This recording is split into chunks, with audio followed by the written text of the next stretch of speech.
Welcome to Big Daddy's Story Time.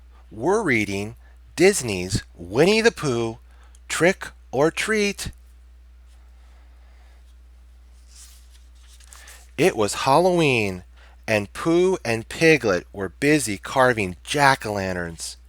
I'm not going trick-or-treating this year, Pooh, announced Piglet. I'm too scared.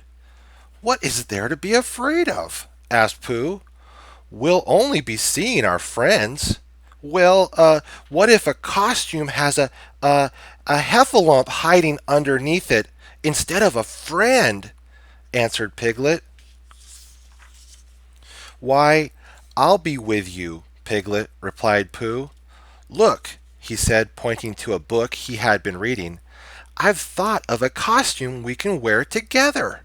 We'll go trick-or-treating dressed as a totem pole.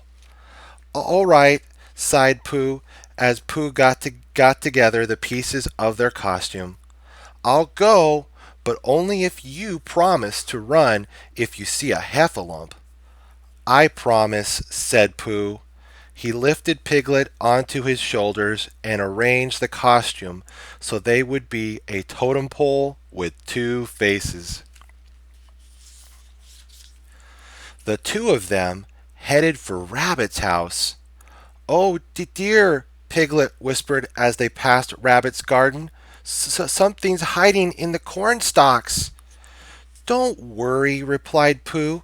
That's just a scarecrow, not a scare piglet. Pooh and Piglet hurried up to Rabbit's door. Happy Halloween, Pooh cried. Trick or treat. No one answered. Oh, bother, said Pooh. Rabbit's not home. Next, Pooh and Piglet went to Kanga's house. Pooh knocked on the door and cried, Happy Halloween! Trick or treat! Again, no one answered. Oh, bother, said Pooh. Kanga's not home either. As Pooh and Piglet headed down the path, a white figure flew towards them. Shrieking, "Oh, ouch, oh!" "Pooh!" cried Piglet. "It's a ghost! Run!" Holding tightly to Piglet, Pooh ran as fast as he could. He dashed behind a tree and peeked out at the ghost.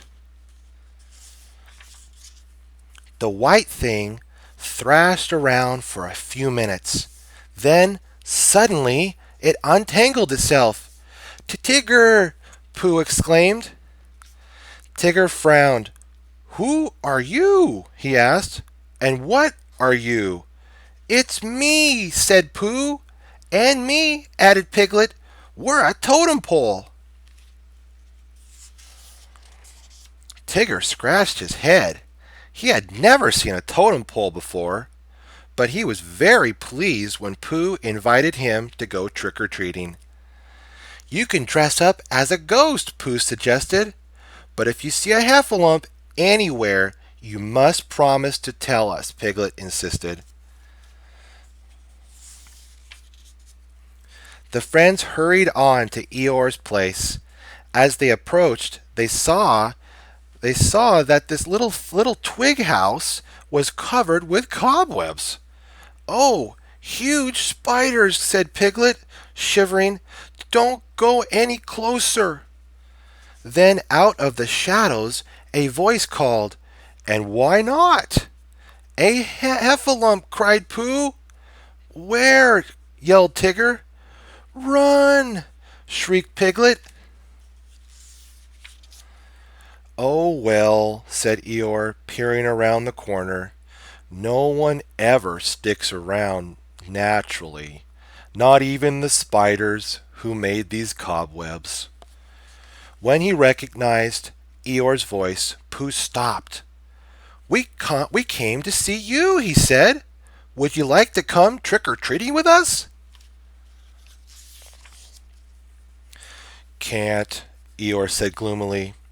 "Don't have a costume." "Hum," said Pooh. "Well, If you rolled around in those cobwebs, you would look just like a mummy, Tigger said. Here, buddy boy, let me help. When Eeyore was ready, the whole gang headed down the path. Suddenly, four strange shapes ran out of the trees. Haffalumps! Shouted Tigger. Run! Cried Piglet. Then the smallest shape squeaked, Look, Mama! We scared 'em! Pooh halted in his tracks. Roo? He said. The four strange shapes removed their masks, and there were Roo, Kanga, Rabbit, and Owl. We tricked them, Mama. We tricked them, Roo squeaked happily. Yes, dear, Kanga replied. Now let them catch their breath, then we'll all go to Owl's house for some treats. Well, Piglet, what did I tell you? Pooh said as the friends walked towards Owl's house. There was nothing to be afraid of. All we've seen are our friends this Halloween. I'm glad, Pooh, Piglet said. Happy Halloween! Happy Halloween to you too, Piglet, Pooh replied. We can learn from this, my friends. There's nothing to be afraid of when we're surrounded by our friends. Thank you so much for listening. I hope you had as much joy listening as I had reading it to you. Thank you again for listening, and come back to Big Daddy Storytime for more videos. May God bless you.